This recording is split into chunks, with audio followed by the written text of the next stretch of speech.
Selamat siang, jumpa lagi dengan Denok Ayu Novel. Bagaimana kabar sobat semua?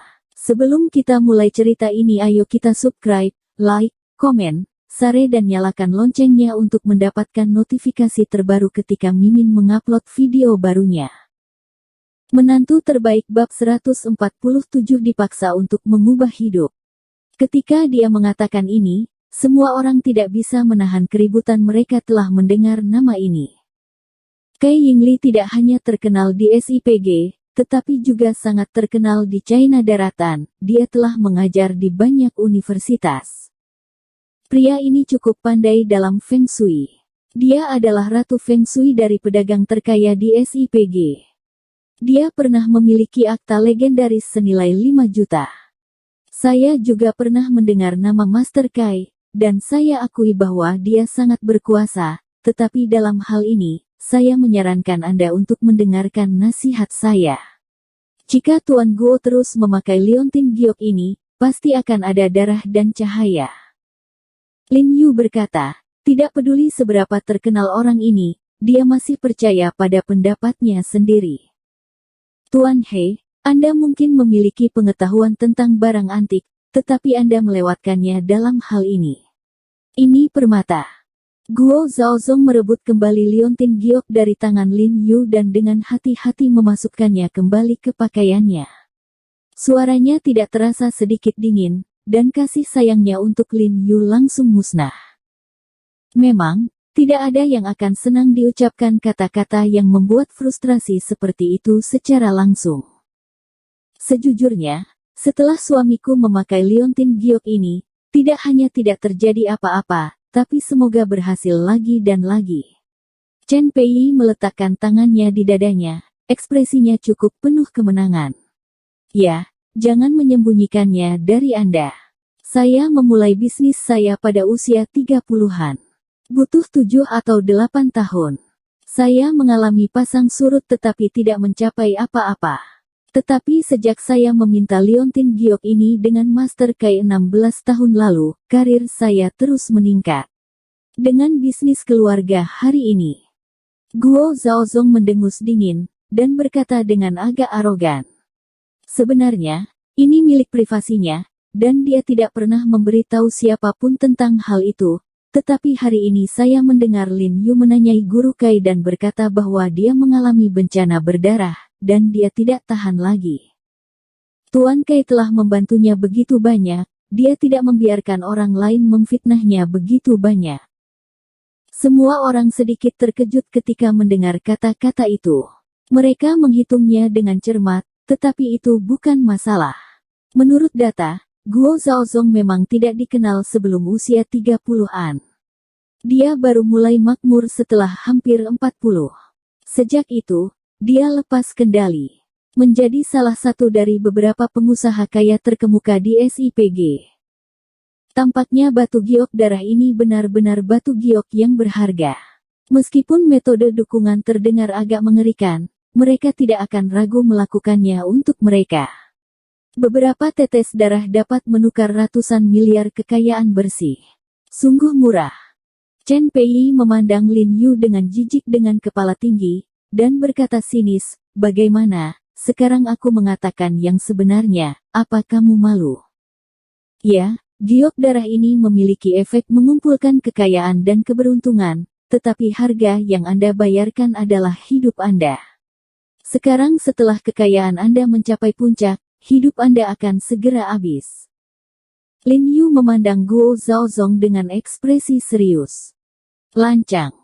Guo Zhaozong menamparkan meja dan berdiri dengan canggung, menatap Lin Yu dengan wajah penuh, dan berkata kepada Xie Changfeng, Xie Sekretari, apakah ini cara keramahan King Hai Anda? Tuan Guo, jangan marah, jangan marah. Ketika Xie Changfeng melihat bahwa Guo Zhaozong benar-benar marah, dia buru-buru berdiri dan memarahi Lin Yu dengan suara yang dalam, Xiao He, ada apa denganmu, bagaimana kamu mengatakannya? Sekretaris Xie, saya melakukan ini untuk kebaikannya sendiri. Lin Yu juga berdiri dengan ekspresi tenang, saya tidak bisa melihatnya mati sia-sia. Percaya atau tidak, wanita tua itu merobek mulut baumu. Chen Pei sangat marah ketika dia mendengar ini, dan dia menggulung lengan bajunya dan mulai menyerang Lin Yu. Ketika dia datang, pengawal rombongannya juga terengah-engah, membuat isyarat untuk menyerang Lin Yu. Merguo, Merguo, jangan marah, aku akan membiarkan dia keluar, jangan kenal dia. Melihat situasinya tidak baik, Xie Changfeng dengan cepat menyeret Lin Yu keluar. Sekretaris Xie, kamu bahkan tidak percaya padaku. Lin Yu bertanya pada Xie Changfeng tanpa terburu-buru untuk pergi. Xiao He, saya tahu Anda pandai menemui dokter, tetapi jika Anda tidak mahir dalam Feng Shui, jangan bicara omong kosong. Tuan Guo telah berada di sini selama bertahun-tahun, bagaimana mungkin ada yang salah? Xie Changfeng juga sedikit kesal. Awalnya, dia mengira Xiao He, seorang pemuda, cukup tenang dan dapat diandalkan. Bagaimana dia bisa berbicara omong kosong hari ini? Dia tidak tahu apa yang dia katakan. Tidak heran jika Guo Zhaozong marah, dan jika seseorang begitu dikutuk, dia akan menjadi sangat marah. Alangkah baiknya jika dia tidak mengalahkan Lin Yu.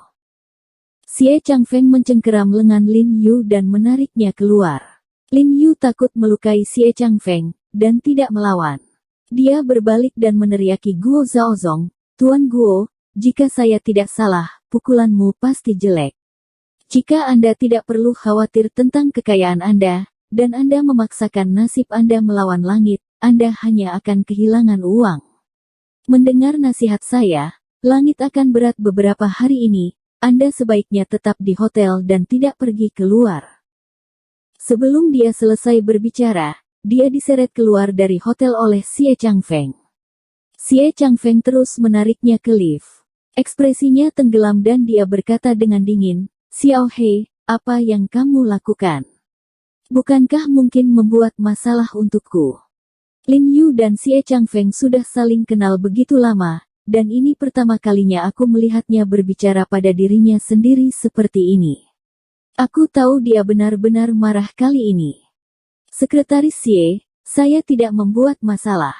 Saya ingin membantu Anda. Jika ada yang salah dengan Guo Zhaozong di Qinghai, maka Anda yang akan bertanggung jawab. Kata Lin Yu bersemangat. Jika ini tidak ada di perbatasan Qinghai, dan bukan karena Xie Changfeng memperlakukan dirinya sendiri dengan buruk, dia tidak akan peduli tentang hidup dan mati Guo Zhaozong. Oke, Xiao He, jangan bicarakan hal ini dengan saya tidak mendengarkan, saya tidak percaya, saya seorang materialis yang tegas, dan Anda, kembali dengan jujur, akan ada kesempatan seperti itu di masa depan. Aku tidak akan meneleponmu lagi. Xie Changfeng melambaikan tangannya padanya dengan ekspresi jijik ketika lift datang, dia bergegas ke Lin Yu, dan kemudian pergi tanpa melihat ke belakang. Terima kasih. Lin Yu ingin mengatakan sesuatu, tetapi kata-kata itu berhenti lagi, menghela nafas tanpa daya, dan kembali ke lift. Karena kejadian ini, Lin Yu juga sedikit tertekan setelah kembali ke rumah sakit. Jika Guo Zhaozong menolak untuk mendengarkan nasihat hari ini dan bersikeras untuk keluar, dia akan benar-benar kehilangan nyawanya. Tuan, ada apa denganmu? Kamu baik-baik saja? Li Zhensheng bertanya dengan prihatin. Tidak apa-apa. Lin Yu menghela nafas dan menggelengkan kepalanya. Sudahkah kamu makan? Biarkan aku memasakkan makanan untukmu. Saat itu sudah lewat jam 8 malam, dan Li Zhensheng sudah selesai makan. Tidak, aku akan pulang dan makan. Lin Yu menggelengkan kepalanya, lalu teringat pada pengemis di siang hari, dan buru-buru bertanya kepada Li Zhensheng, Saudara Li, Kaisar Giok Hijau yang kuberikan padamu pasti bersamaku. Juga, besok kau pergi ke pasar pagi atau pasar grosir untuk membantuku belilah cinabar, potongan tembaga dan batu asah. Oke. Meskipun Li Zhensheng tidak mengerti mengapa Lin Yu menginginkan hal-hal ini, karena dia memerintahkannya, dia harus mengikuti mereka. Setelah kembali ke rumah, Jiang Yan sedang duduk di sofa dengan memakai topeng melihat Lin Yu kembali. Dia peduli, apakah kamu sudah makan? Makan. Lin Yu mengangguk, tapi perutnya menjerit. Jiang Yan memutar matanya ke arahnya dan berkata, "Tunggu, aku akan memberimu makanan." Lin Yu mencuci wajahnya, lalu berjalan ke dapur, melihat sosok sibuk Jiang Yan, tiba-tiba merasa lembut di hatinya, dan frustrasi dan ketidakbahagiaannya lenyap begitu saja. Dia berjalan di belakang Jiang Yan, mengulurkan tangannya di perutnya yang kencang, dan menekan tubuhnya erat-erat ke tubuhnya, dengan kepala bersandar ringan di pundaknya, dan dia segera merasa sangat nyaman di dalam hatinya.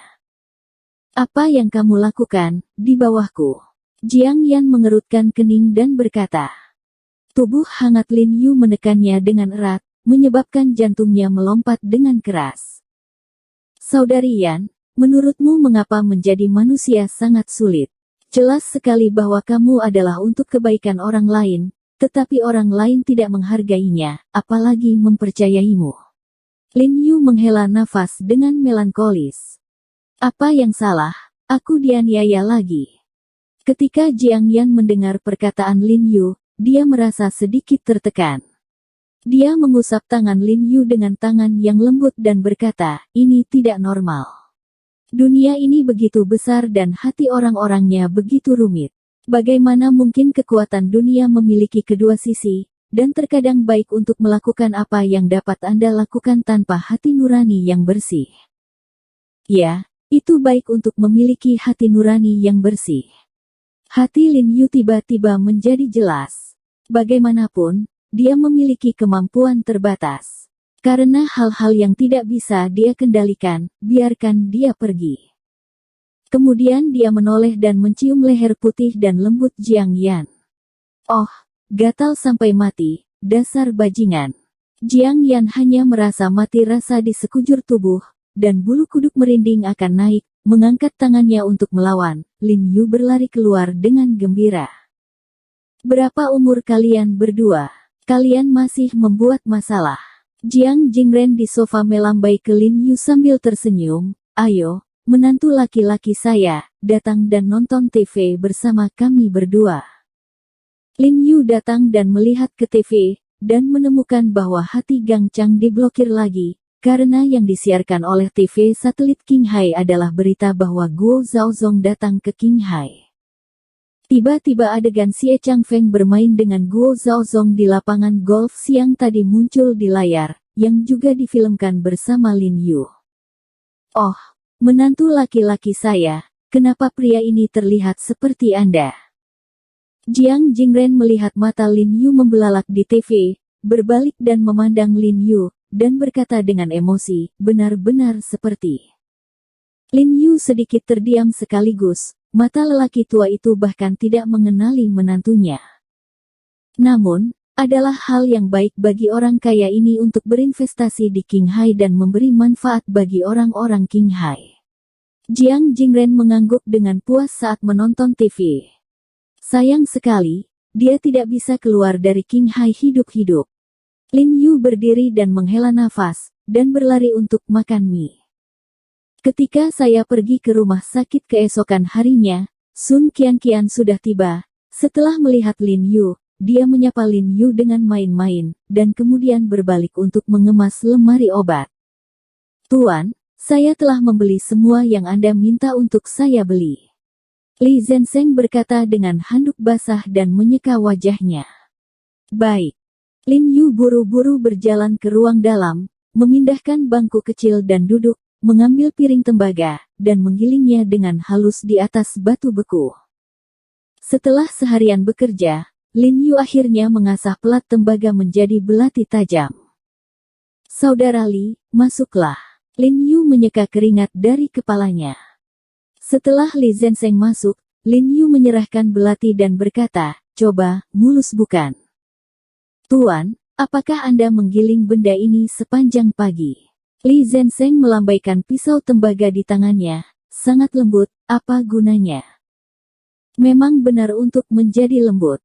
Lin Yu tersenyum dan mengambil segenggam cinabar dan menyerahkannya kepada Li Zhensheng.